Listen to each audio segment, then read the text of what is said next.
Good day, everyone. For today's topic, we'll be having a discussion on DNA mutations, and this is a very important concept and discussion in molecular biology.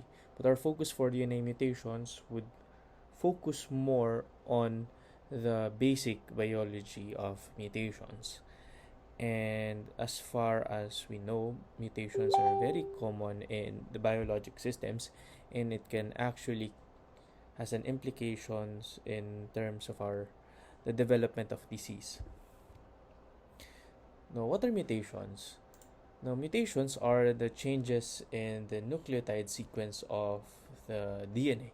Now, remember that we have the primary structure of the DNA molecule. And when we say primary structure of DNA molecule, it refers to the proper sequencing of the nucleotides in the DNA. And any changes to that in the sequence of the nucleotides is what we call a mutation. Mutations may occur in somatic cells and aren't passed to offspring. When you say somatic cells, these are cells that are the body cells except for the sex cells. So, what are examples of somatic cells? So, we have the skin, cells of the skin, cells of the bones, cells of the muscles. So these are somatic cells. And this is in contrast to the gametes or the sex cells, which in which mutations can occur in the gametes or sex cells, and mutations in the gametes or in the sex cells are the ones that are capable of being passed through to one generation to the other. Mutations can happen regularly. It's actually fairly common in biologic system as what I've previously mentioned, and almost all mutations are neutral, meaning it doesn't cause any harm to the organism. Chemicals and ultraviolet radiation can cause mutation, which is associated with skin cancer if it is left untreated or if mutations are constantly developed.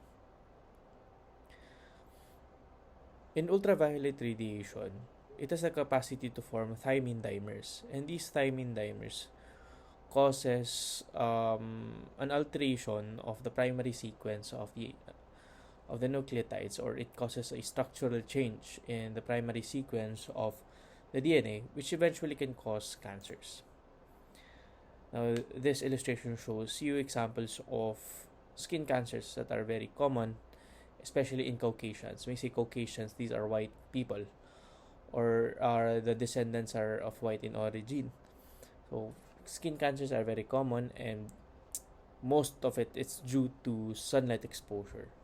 This illustration here in the top right, this is a picture of basal cell carcinoma, which is the most common cancer worldwide. This is an example of squamous cell carcinoma. This is an example of melanoma. So actually, we have several types of skin cancers. It depends on the type of genes that are mutated, and also the histopathologic picture. Now, many mutations are repaired by certain enzymes. So, for example, if a certain cell undergoes a mutation, we have several repair mechanisms in which our cells would adapt to or would try to prevent transmitting or passing it to the next cellular progenies. Now, some types of skin cancer and leukemias are the result of somatic mutation, meaning mutations would come from the somatic cells and not from the sex cells. Okay? Question: is it possible that you can catch cancer from someone? Meaning, you can, it is easily transmittable or easily, or is it easily um yes, transmissible or contagious? The answer there is no. But there are some, just like to take note that some cancers can be easily transmitted, can be transmitted sexually, such as cervical cancer. The cervical cancer is caused by human papillomavirus, and human papillomavirus is usually obtained from sexual exposure, unprotected sexual exposure. We have also some cancers that are associated with infectious agents such as nasopharyngeal carcinoma. We have also some nasopharyngeal carcinoma and some lymphomas that are associated with Epstein-Barr virus infection. So these are exceptions to that. Now, some mutations may improve an organism's survival, which can be beneficial. Now, some organisms, such as the one that you see here, they have mutations in terms of their color, and this is a highly adaptable mechanism for them to camouflage with their surrounding to protect them from prey.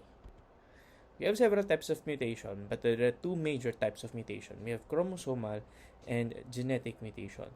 For chromosomal mutation or chromosomal aberrations, it may involve changing the structure of a chromosome or a loss or gain of a part of a chromosome. For chromosomal mutations, we have 5 types. We have deletions, inversions, duplication, translocation, and non-disjunction.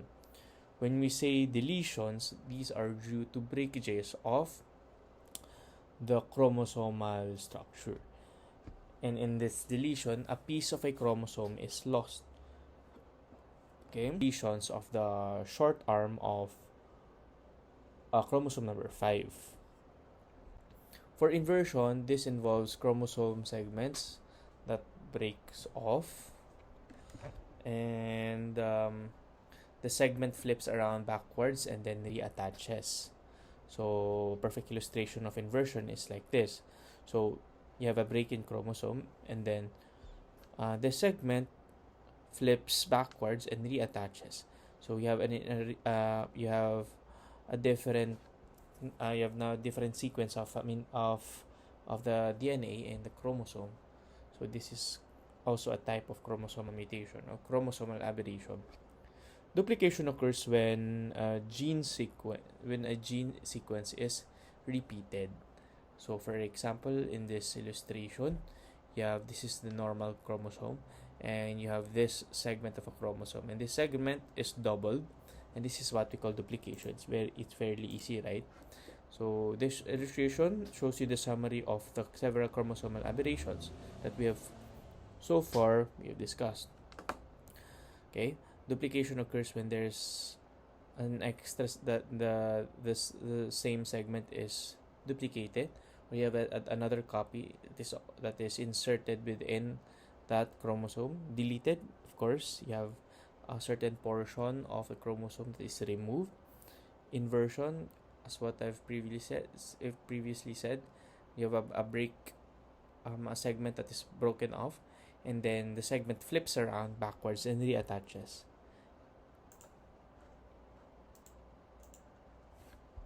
Next, we have translocation. Translocation involves two chromosomes that aren't homologous, meaning, example, we have chromosome number 1 and chromosome number 3. Any exchange of the segments of the chromosome in chromosome number 1 to chromosome number 3 or chromosome 3 to chromosome number 1, that is what we call translocation. A part of one chromosome is transferred to another type of chromosome. So we have chromosome A and chromosome B, and then breakage of the parts of or the segments of the chromosome and are transferred to one chromosome that is not homologous, meaning they are not the same chromosome number, then you result into translocation. And this illustration shows you a balanced translocation. Now we have one type of translocation. We have the Robertsonian translocation, in Robertsonian translocation, the long arms of the chromosomes are attached to one another. For example, chromosome A and chromosome B. The long arms of chromosome A and the long arms of chromosome B is attached to one another. And then you have the fusion of the short arms from chromosome A to chromosome B. So you have a shorter segment and a shorter chromosome and a longer chromosome that are formed. Non-disjunction is the failure of chromosomes to separate during meiosis, which is during the making of the sperm and egg. Just a brief review from cytogenetics. Meiosis is a prerequisite process for the spermiogenesis and oogenesis. So failure of chromosome during those any of those phase in meiosis would result into non-disjunction, and it causes gamete to have too many or too few chromosomes.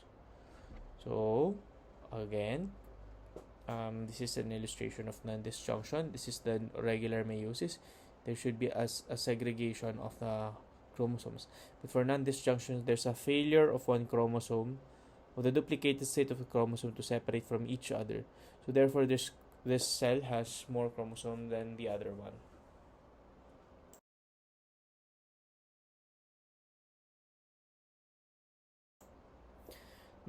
You have several disorders that are caused by non-disjunction. We have Down syndrome.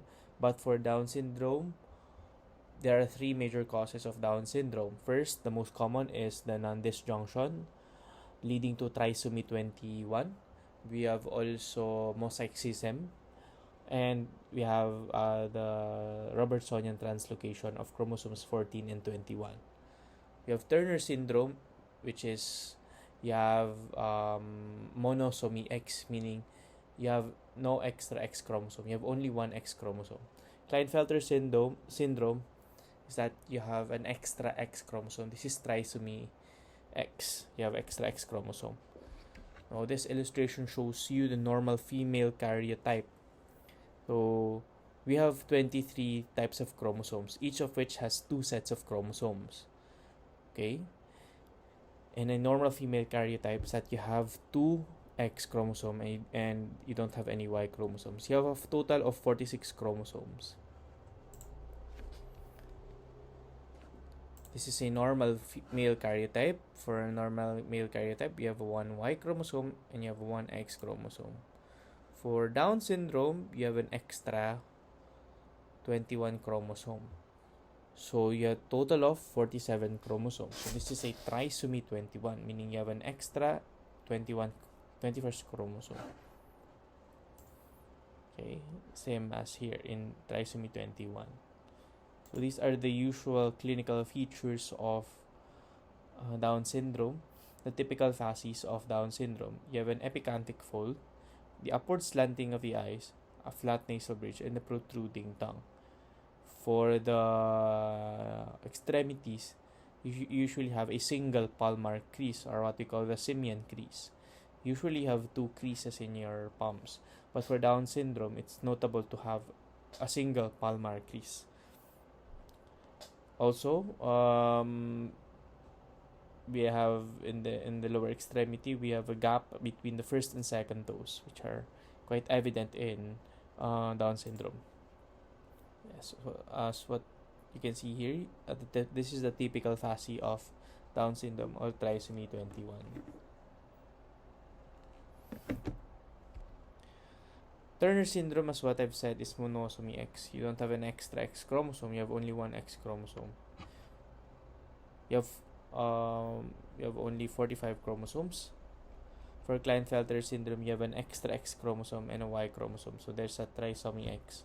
So total of 47 chromosomes.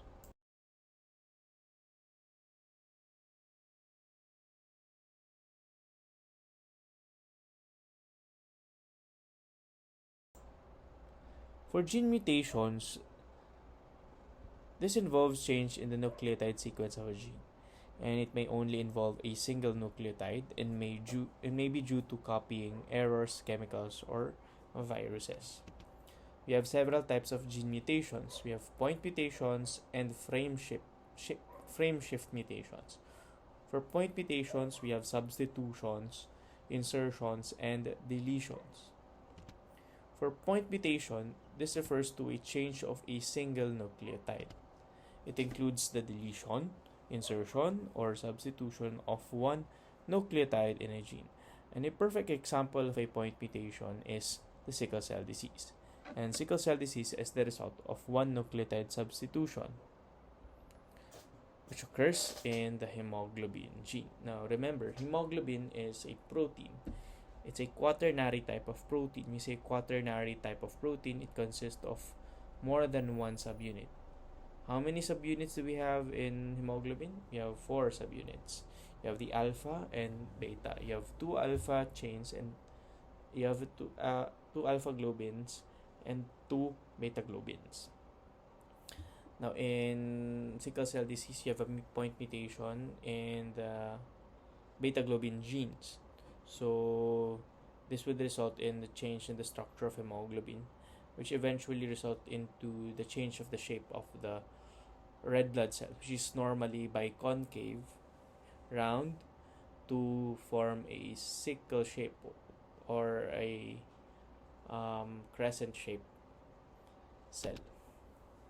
Now, deletion is a portion of the DNA is deleted. Of course, you have a removal of the genes. So, uh, the possible complication of sickle cell disease is thrombosis. The sickle cells would block blood flow and would result into poor blood supply to the tissue that it supplies. So it will result into thrombosis. At first ischemia and then thrombosis. Substitution is a single nucleotide. The substitution is substituted with a different nucleotide and may result in an altered sequence of amino acid.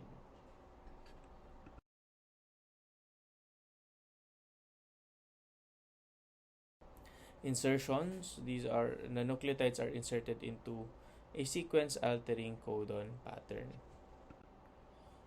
So this table or this illustration shows you the mutated an example of mutations in terms of insertions.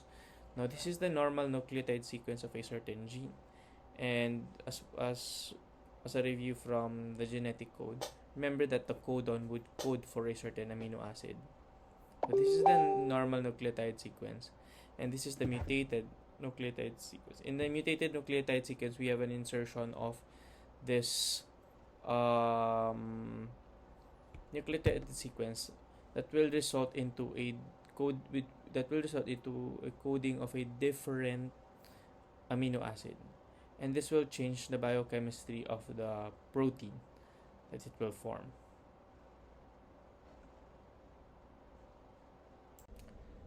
Now, this illustration shows you the importance of point mutation in relation to the primary structure of amino acid.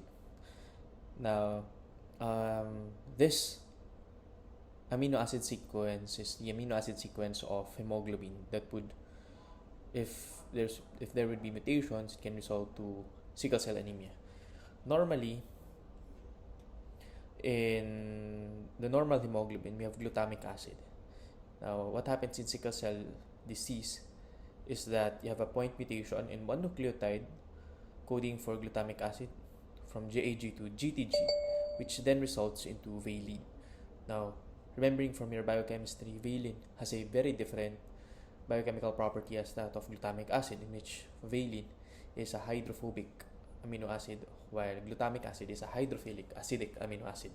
Therefore, it will generally result to changes in the secondary as well as the tertiary structure of amino acid.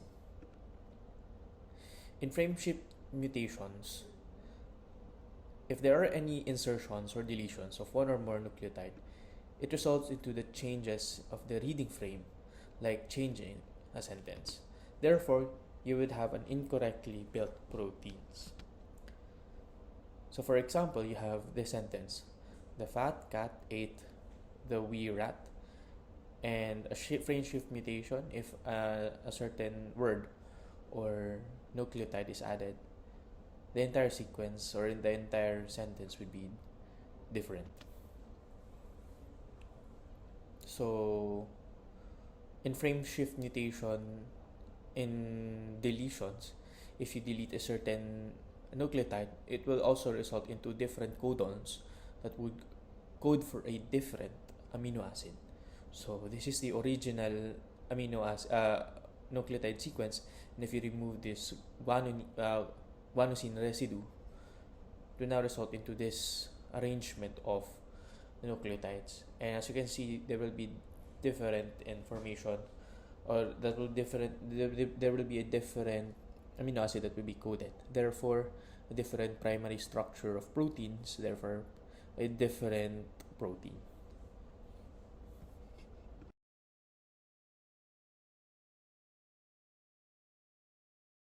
We have several diseases that are caused by mutations, and these are as follows.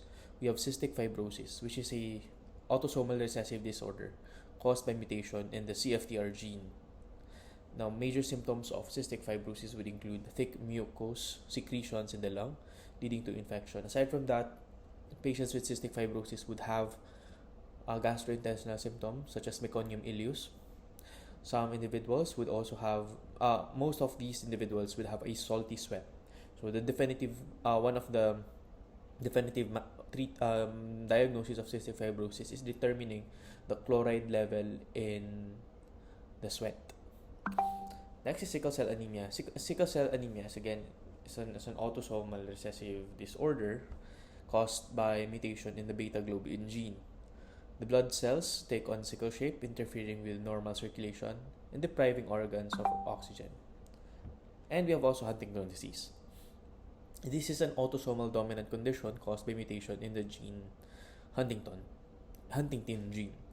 The symptoms would usually begin in adulthood and would include uncontrollable movements and cognitive impairment. So that ends my lecture on mutation. Please focus your study in this PowerPoint presentation and familiarize yourself with the different types of mutation as well as the disease associated with mutation. Thank you and God bless.